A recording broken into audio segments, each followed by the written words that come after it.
आज इस अखिल भारतीय सावरकर साहित्य सम्मेलन में उपस्थित स्वागत समिति के अध्यक्ष केंद्रीय मंत्री आदरणीय नितिन जी गडकरी, इस सत्र के अध्यक्ष स्वपन दास गुप्ता जी, उदय माहुरकर जी, डॉक्टर इंद्रमोहन कपाही जी, यहाँ सभागार में बैठे गणमान्य व्यक्ति, देवियों और सज्जनों, सबसे पहले तो सावरकर दर्शन प्रतिष्ठान द्वारा आयोजित इस अखिल भारतीय सावरकर साहित्य सम्मेलन में सावरकर विजन और एक्शन इस विषय पर आपके सामने कुछ विचार रखने का अवसर मुझे दिया गया। इसके लिए मैं आयोजकों का हार्दिक आभारी हूँ। मेरा विवरण शुरू करने के पहले एक प्रारंभिक टिप्पणी किए बिना मुझसे रहा नहीं जाता। दिल्ली में ये स्वतंत्र वीर सावरकर साहित्य सम्मेलन हो रहा है डॉक्टर अंबेडकर इंटरनेशनल सेंटर में।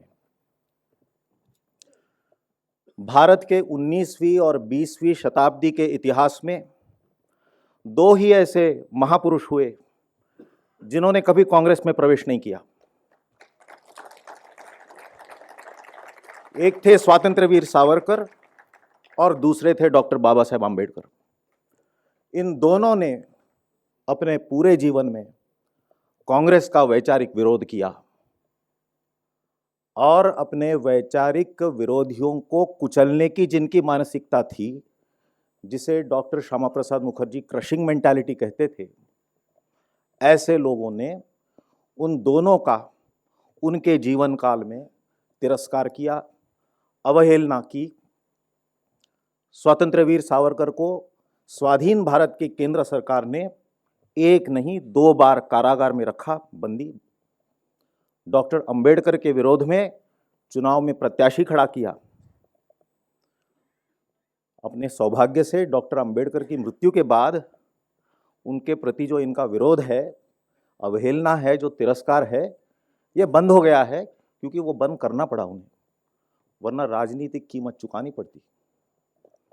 दुर्भाग्य की ये बात है कि स्वतंत्र वीर सावरकर को गए अभी 50 साल से भी अधिक वर्ष हो गए, फिर भी निंदा का अभियान अभी चल रहा है। और वो तब तक चलेगा जब तक उन्हें लगेगा नहीं कि इसकी हमें राजनीतिक कीमत चुकानी पड़ेगी। जब वो अनुभव करेंगे कि निंदा अभियान से कीमत चुकानी पड़ती है, अभियान बंद हो जाएगा। मेरा जो विवरण है, Savarkar vision and action, vision and mission, दृष्टि एवं दूत कर्म। सावरकर जी भाषा शुद्धि के पक्षधर थे। अंग्रेजी में ये भाषण का शीर्षक है, इसलिए हम कह सकते हैं सावरकर जी की दृष्टि एवं दूत कर्म या कर्म। 2 भागों में मैं इसका विवरण करूंगा। समान भूमि, इतिहास, परंपरा एवं संस्कृति से एक रस बना हुआ जो हिंदू राष्ट्र है, जो हिंदू नेशन है, उसके बारे में सावरकर जी की क्या परिकल्पना थी, और जो निश्चित भौगोलिक सीमाओं में आबद्ध और एक विशिष्ट शासन प्रणाली से युक्त जो सार्वभौम स्वाधीन भारतीय राज्य है, इंडियन स्टेट, उसके बारे में उनकी क्या परिकल्पना थी। ऐसे 2 भागों में मैं विवरण करूंगा। स्वतंत्र वीर सावरकर का सारा जीवन अपनी मातृभूमि के प्रति संपूर्णतया समर्पित ही नहीं, मैं तो कहूंगा समरूप हुआ था। ये जो चरण समर्पण है, उसकी कल्पना उनके गद्य एवं पद्य साहित्य में देखने को मिलती है। सावरकर जी का एक आत्मवृत्त है जिसका नाम है पूर्व पीठिका। इस आत्मवृत्त के प्रारंभ में सावरकर जी लिखते हैं, जैसा जैसा मैं अपने आत्मचरित्र का निष्पक्षता से समालोचन करता हूं, वैसा वैसा लगता है कि मेरा जीवन उसकी समझ बूझ की आयु से ही भारतीय राष्ट्र के सार्वजनिक जीवन से संबद्ध हुआ है। इतना ही नहीं, उस राष्ट्रीय जीवन का वह मेरा व्यक्ति जीवन एक प्रमुख एवं प्रभावी अंग हो गया। सन 1902 में 19 वर्ष की आयु में सावरकर जी ने एक लेख लिखा जिसका नाम है, शीर्षक है दुर्लभम भारते जन्म। इसमें वे लिखते हैं 19 वर्ष की आयु में भारत माता पर आए हुए या हमारी मूर्खता द्वारा लाए गए संकटों से उसे मुक्त करने का सामर्थ्य प्राप्त हो और अंत में उसी के लिए यह शरीर शांत हो। इतना ही नहीं, मेरे संचित प्रारब्ध का पूर्ण क्षालन होने तक जितने जन्म लेना मेरी नियति है, उतने जन्म इसी भारत माता की धन्य कोख से और उसी के लिए जाए। मार्च 1910 में सावरकर जी इंग्लैंड के ब्रिक्सटन कारागार में मृत्यु की छाया में थे। उस अवस्था में अपनी माता स्वरूप भाभी येसुवहिनी को एक उन्होंने कविता लिखी है जिसका शीर्षक, मराठी कविता है, माझे मृत्युपत्र, मेरा मृत्युपत्र। इसमें सावरकर जी अपने जीवन का दिव्य और उदात्त सार यूं बताते हैं, हे मातृभूमि, तुझे मेरा मन अर्पण, वक्तृत्व वाग विभव भी तुझे अर्पण, मेरी नवीन कविता भी तुझे ही अर्पण, मेरे लेखों का तू ही बन गई विषय अनन्य। बहनों भाइयों, सावरकर जी का अपनी मातृभूमि के प्रति जो प्रेम था, जो समर्पण था, ये केवल भावनिक नहीं था। अपनी भारत माँ स्वतंत्र होने के साथ साथ सामर्थ्यशाली कैसी हो, इसका बारीकी से चिंतन सावरकर जी ने किया। भारत की उनकी जो परिकल्पना थी, ये उनके विचार, वाणी और व्यवहार में प्रकट हुई है।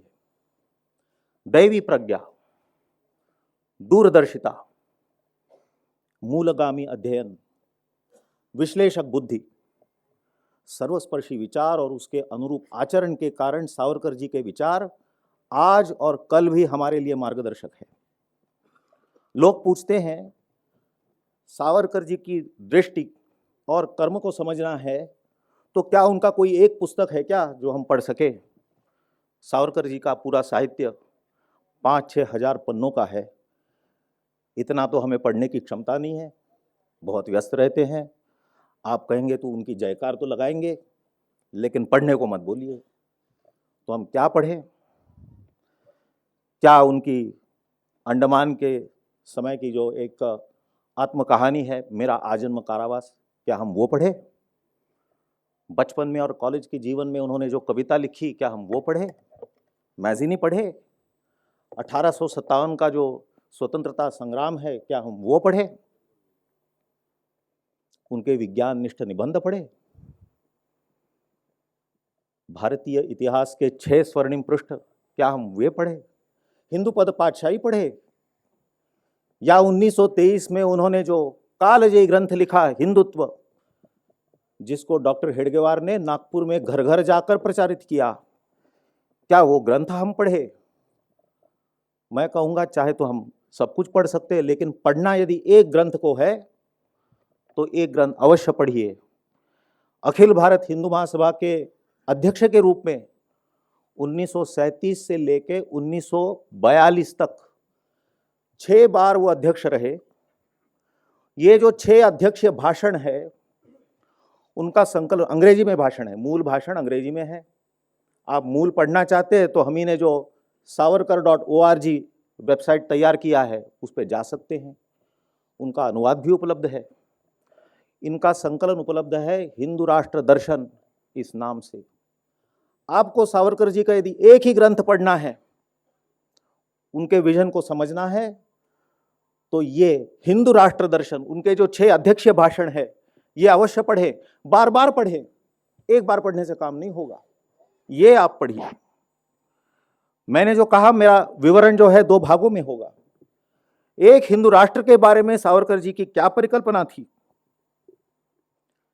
किसी राष्ट्र को सामर्थ्यशाली करने के लिए उसे अपने स्वत्व और सत्व का परिचय दिलाना अनिवार्य है।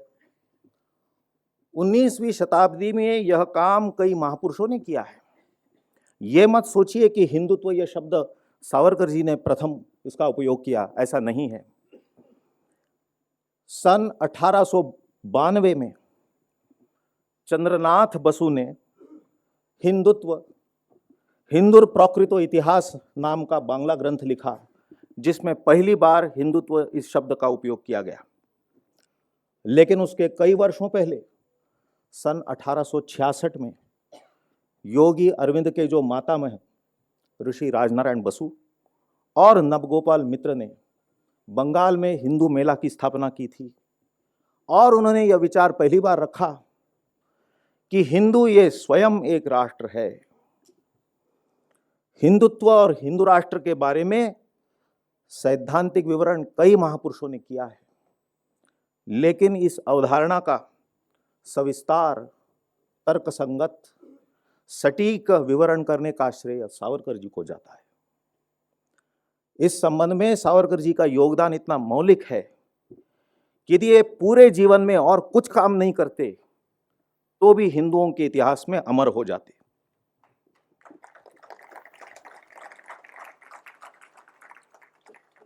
हिंदू की व्याख्या की है उन्होंने, आ सिंधु सिंधु पर्यंता यस्य भारत भूमिका पितृभू पुण्यभूश्चैव सवै हिंदुरिति स्मृतः। सिंधु नदी से लेके सागर तक फैले हुए इस भारत माता की जिसकी पितृभू है और पुण्यभू है, ऐसा हर व्यक्ति, वो कहते हैं संताल से लेके सन्यासी तक, फिर चाहे वो सनातनी हो, आर्य समाजी हो, जैन हो, बौद्ध हो, सिख हो, लिंगायत हो, किसी भी पंथ संप्रदाय का हो, वह हिंदू है। यह सावरकर जी ने बताया और हिंदू की व्याख्या की है। हिंदू राष्ट्र को अपना वास्तविक परिचय दिलाने के बाद उसका स्वाभिमान जगाने के लिए सावरकर जी ने अपनी वाणी और लेखनी का उपयोग किया। श्री छत्रपति शिवाजी महाराज, बाजी प्रभु देशपांडे, तानाजी, श्री गुरु गोविंद सिंह उनके काव्य के विषय बन गए। मराठों का इतिहास अंग्रेजी में लगभग पहली बार किसी ने लिखा हो तो सावरकर जी ने लिखा है। सिखों का इतिहास मराठी में पहली बार लिखने वाला महापुरुष स्वतंत्र वीर सावरकर है। वो पुस्तक आज उपलब्ध नहीं है, लेकिन पहली बार सिखों का इतिहास मराठी में उन्होंने लिखा है। भारत के इतिहास के 6 स्वर्णिम पृष्ठ, भारत का विजयशालिनी इतिहास क्या था, ऐसे विषय पर उन्होंने ग्रंथ लिखे। सामर्थ्यशाली राष्ट्र के लिए स्वभाषा का पुनर्जीवन आवश्यक होने के कारण सावरकर जी ने स्वभाषा में कई सुयोग्य शब्दों का उपयोग या तो पहली बार किया या उन्हें प्रचलित किया। कितने सारे शब्द हैं, क्रमांक, चित्रपट, नेपथ्य, क्रीड़ांगन, सांसद, आकाशवाणी, दूरदर्शन, दूरभाष, दूरध्वनि, दूरमुद्रक, महापौर, वेतन, ऐसे कितने सारे शब्द हैं। आज हम सहजता से उनका उपयोग करते हैं। उनको, उनके रचयिता या तो सावरकर है के, या तो उनको प्रचलन में लाने का श्रेय सावरकर जी को जाता है। हम कौन, इसकी पहचान हिंदू समाज को कराने वाले सावरकर जी ने शत्रु की मानसिकता का भी परिचय अत्याचार शरण हिंदू समाज को करा दिया। मुस्लिम मानस और व्यवहार, मुस्लिमों की देशज एवं अंतर्राष्ट्रीय राजनीति के बारे में सावरकर जी का विश्लेषण जो है वो सार्थक और भेदक है। वो समय ऐसा था कि सत्य और अहिंसा के कर्णमधुर शब्दों के मोहजाल में हिंदू समाज को फंसाया जा रहा था, भ्रमित किया जा रहा था।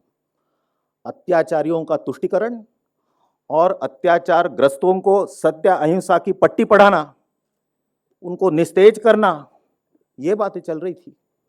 सावरकर जी ने सत्य और अहिंसा के बारे में जो विश्लेषण किया है पढ़ने लायक है। उन्होंने कहा, मर्यादित अहिंसा ये पुण्य है, आत्यंतिक अहिंसा ये पाप है। सद्गुण वही है जिससे मनुष्य का कल्याण हो। जिसे मनुष्य का कल्याण होता है वही सद्गुण, सत्य, सद्गुण और धर्म है। लेकिन जिस सत्य के कारण चोर को छोड़ के कोतवाल को फांसी मिलती है, वो सत्य असत्य होता है, ऐसा सावरकर जी ने कहा। सावरकर जी कोई हिंसा के पक्षधर नहीं थे। उन्होंने कहा है कि तलवार की उपासना हम क्यों करते हैं, सुरक्षा के लिए करते हैं, अत्याचार करने के लिए नहीं करते हैं। सभी हिंदू सचेत होकर एक तेजस्वी और समरस राष्ट्र के रूप में उभरे, यही सावरकर जी की इच्छा थी। लेकिन उन्होंने कभी अत्याचारी राष्ट्रवाद का पुरस्कार नहीं किया। उनकी एक कविता है मराठी में, ऐक भविष्याला, इसका मतलब है सुन भविष्य। इस कविता के अंत में वो क्या लिखते हैं? स्वयं मुक्त होकर विश्व को विमुक्त कर, समता ममता एवं सुजन रक्षा के लिए भारत मां रणभूमि में अग्रसर होगी, ऐसी भावना वे प्रकट करते हैं। हिंदू राष्ट्र का स्वाभिमान जगाने वाले सावरकर जी ने उसकी अवनति के कारणों का भी बड़ा चिंतन किया था। एक वाक्य उनका बता रहा हूं, अशुद्धि इस एक शब्द में अपने सामाजिक एवं राष्ट्रीय अवनति के लिए उत्तरदायी लगभग सभी रूढ़ियों के बीच समाहित है। यह सावरकर जी का निष्कर्ष था। वेदोक्त निषेध, व्यवसाय निषेध, स्पर्श निषेध, सिंधु निषेध, शुद्धि निषेध, बेटी निषेध, रोटी निषेध जैसे शास्त्र ग्रंथों से उद्भूत जाति भेदों की सप्त श्रृंखलाओं से हिंदू राष्ट्र को मुक्त किए बिना वह सामर्थ्यशाली नहीं हो सकता, यह निष्कर्ष सावरकर जी ने निकाला। वे कहते हैं, छोड़ दो स्पर्श निषेध, सिंधु निषेध, रोटी निषेध और शास्त्र ग्रंथों से उद्भूत जाति पाति की 5000 वर्षों पुरानी बांझ भावना। तोड़ दो तुम्हारे कर्तृत्व के पैरों को जकड़ने वाली वह शब्दनिष्ठ श्रुति स्मृति पुराणोक्त बेड़ियां। आज तुम पर आई हुई आपत्ति का प्रभावी रूप से उच्छेद करने वाला हथियार खींच लो, फिर चाहे वह हथियार तुम्हारे उस शास्त्रागार से लिया गया हो या नवीनों के शस्त्रागार से वह छीन लिया गया हो। विचार प्रवर्तन और प्रत्यक्ष कृति द्वारा सावरकर जी ने सामाजिक सुधार का अभियान चलाया, यह ध्यान देने योग्य है। 1924 से लेकर 1937 के काल में महाराष्ट्र के रत्नागिरी जिले में वह स्थलबद्ध थे, उस जिले को छोड़ नहीं सकते थे, राजनीति में भाग नहीं ले सकते थे। इस दौरान उन्होंने जो छुआछूत और जाति भेद के विरोध में जो अभियान छेड़ा, न भूतो और मैं कहूँगा न भविष्यति, ऐसा वह अभियान था। रत्नागिरी के अपने वास्तव्य में अछूत समझने जो समझी जाती थी ऐसी मांग जाति की एक बच्ची का पालन पोषण सावरकर जी ने अपने घर में किया था। वे स्वयं पूर्वास्पृश्य बालकों को गायत्री मंत्र और गीता का पाठ पढ़ाते थे। अखिल हिंदू भोज गृह की व्यवस्था करते थे।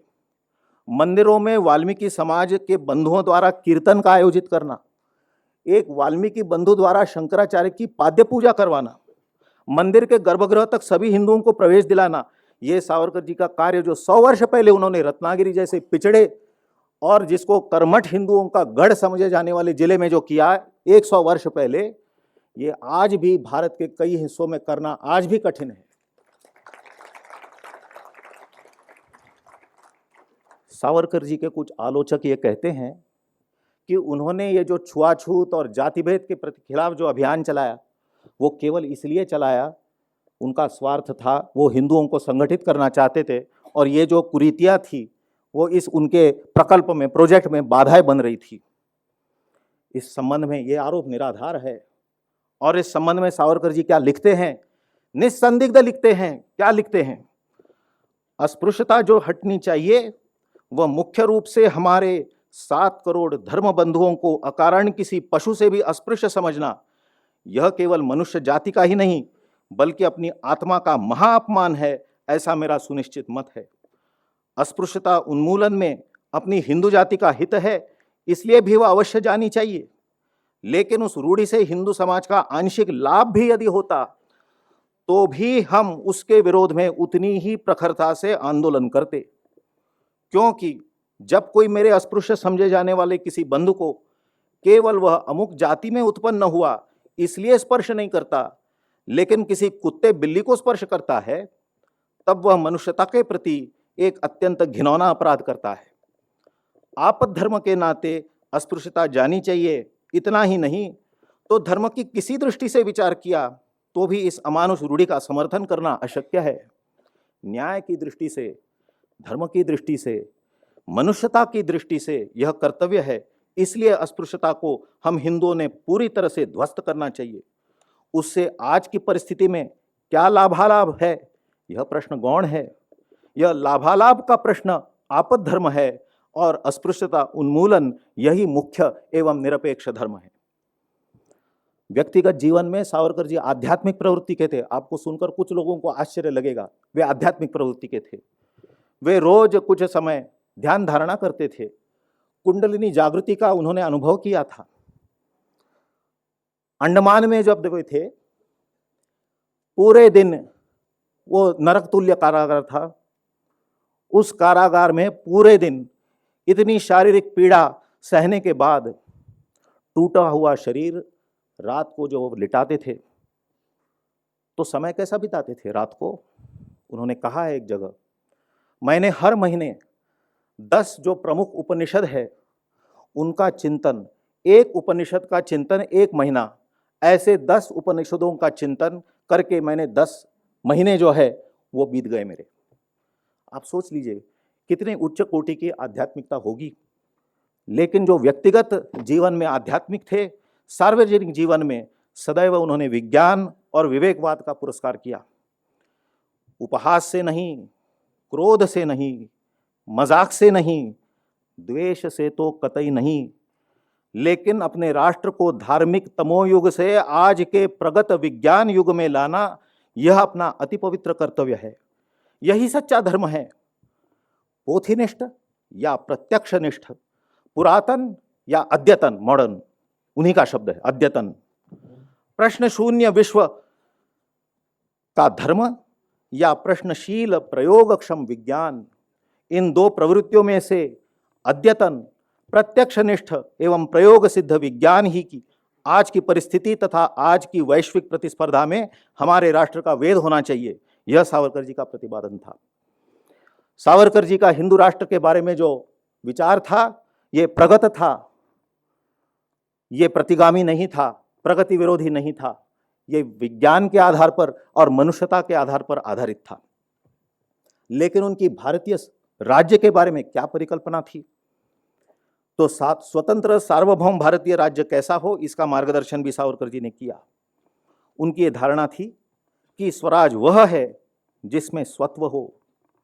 अपने क्रांतिकाल में ही भविष्य दृष्टा सावरकर जी ने स्वतंत्र भारत के संविधान के बारे में विचार किया था और स्वतंत्र भारत गणतंत्र होगा, रिपब्लिक होगा, ऐसा विचार क्रांतिकाल में ही उन्होंने रखा था। सावरकर जी संवैधानिक जनतंत्र के पक्षधर थे, कॉन्स्टिट्यूशनल डेमोक्रेसी के पक्षधर थे। उन्होंने कहा है स्वतंत्रता के बाद कि स्वराज्य की प्रस्थापना के पश्चात अपनी सारी मत भिन्नता, चाहे कितनी भी तीव्र क्यों न हो, मतदान पेटी में ही समाहित होनी चाहिए। उस मतदान पेटी का तल टूटा है या नहीं, यह विशेष रूप से अवश्य देखा जाएगा। युवाओं को उन्होंने स्वतंत्रता प्राप्ति के बाद जो उपदेश किया आज भी सटीक है, आज भी हमारे लिए लागू है। क्या कहते हैं वे? स्वराज्य उपभोग के लिए मिला है, ऐसा मत सोचिए। इस हिंदुओं के महाराज्य को यदि सुरक्षित और सबल करना है तो तुम्हें कम से कम 10 वर्ष और उस स्वतंत्रता प्राप्ति करने वाली पीढ़ी ने जो किया उससे 10 गुना अधिक कष्ट और पराक्रम करना होगा।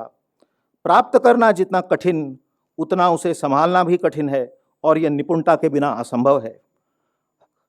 राजनीतिक, ऐतिहासिक, अर्थशास्त्रीय और शासन शास्त्रीय ज्ञान के बिना विघातक कार्य भी यथा योग्य मात्रा में कर नहीं पाओगे। विधायक कार्य करना शक्य कतई नहीं, ऐसा उनका उपदेश है। सन 1937 में सावरकर जी प्रथम बार अखिल भारत हिंदू महासभा के अध्यक्ष बने कर्णावती के अधिवेशन में। उस अध्यक्ष भाषण में भारतीय राज्य की उनकी जो परिकल्पना है वो विस्तार से उन्होंने रखी है। और कई लोग सोचते हैं बिना पढ़े कि सावरकर जी ये मजहबी तंत्र, थियोक्रेटिक स्टेट के एक पक्षधर थे। तो कई लोगों को उत्सुकता होती है कि भारतीय राज्य में अल्पसंख्यकों का क्या स्थान होगा, इस पे सावरकर जी का क्या विचार था। सुनिए सावरकर जी क्या कहते हैं। अध्यक्ष पद से हिंदू महासभा के अध्यक्ष बोल रहे हैं, उस राज्य के मताधिकार, नौकरियां, अधिकार पद, कर, इनके संबंध में धर्म और जाति के आधार पर किसी विद्वेषोत्तेजक भेदाभेदों को कोई स्थान न हो। कोई भी मनुष्य हिंदू है या मुस्लिम, ईसाई है या यहूदी, इसकी ओर बिल्कुल ध्यान नहीं देना चाहिए। उस भारतीय राज्य के सभी नागरिकों के प्रति कुल जनसंख्या में उनका धार्मिक या जातीय प्रतिशत का विचार न करते हुए केवल उनके व्यक्तिगत गुणागुणों के अनुसार व्यवहार होना चाहिए, ये सावरकर जी कह रहे हैं। स्वतंत्र भारत की विदेश नीति के बारे में वो कैसी हो, इसका मार्गदर्शन सावरकर जी ने किया। क्या कहते हैं वो, आज भी वो लागू है। जो राष्ट्र हिंदू राष्ट्र का विरोध करेंगे या जो हिंदू हित को क्षति पहुंचाने की संभावना है, उन सबका हम विरोध करेंगे। इनमें से जो कुछ नहीं करेंगे उनके प्रति हम तटस्थ रहेंगे। फिर उन्होंने अपने लिए चाहे कोई भी राजनीतिक मत प्रणाली क्यों न अपनाई हो, जनतंत्र, नाजीवाद, फांसीवाद जैसी तात्विक या खोखली घोषणाओं के आधार पर हमारी विदेश नीति निश्चित नहीं की जाएगी। हिंदू हित यही हमारी कसौटी होगी। आगे कहते हैं, अंतर्राष्ट्रीय नीति ऐसा अभी विश्व में कुछ नहीं। राष्ट्रों के बीच के व्यवहार नीति नियमों के अनुसार कभी चले नहीं हैं।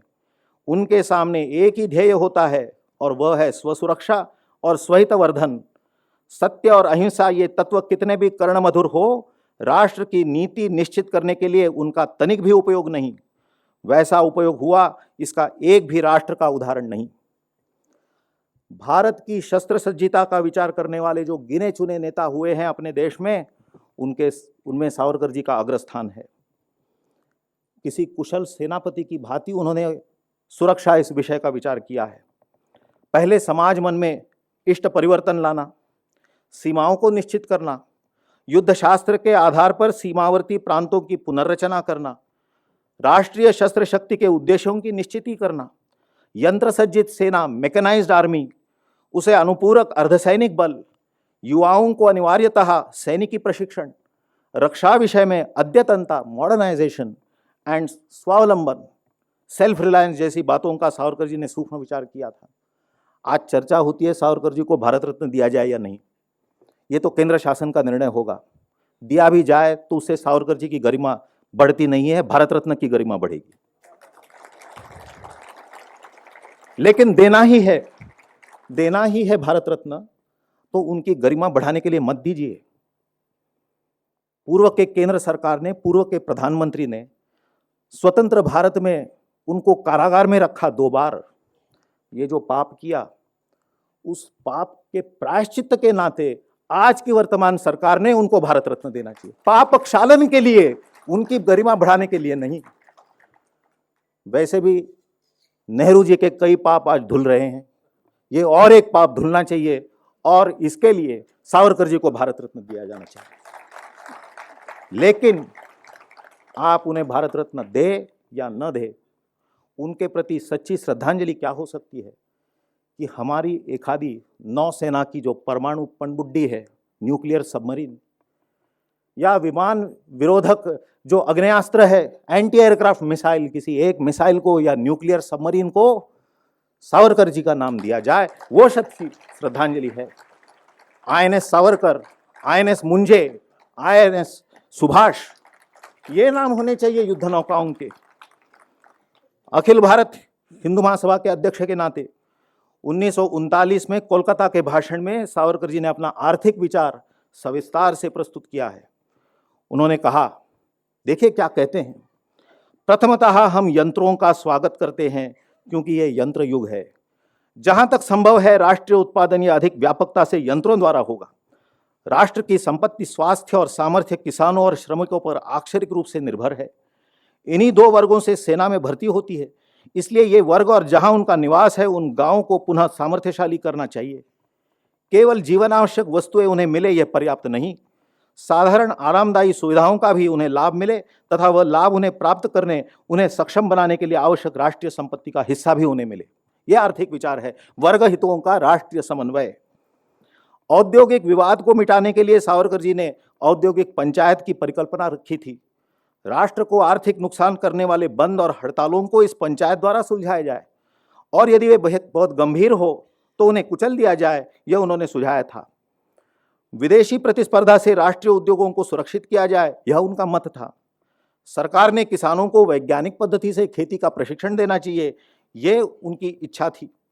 सरकार की आर्थिक स्थिति, देखिए वाक्य देखिए, सरकार की आर्थिक स्थिति और कार्यक्षमता, इन 2 कसौटियों पर उद्योगों का राष्ट्रीयकरण होना चाहिए कि नहीं, ये निश्चित किया जाए, ऐसा सावरकर जी का मानना था।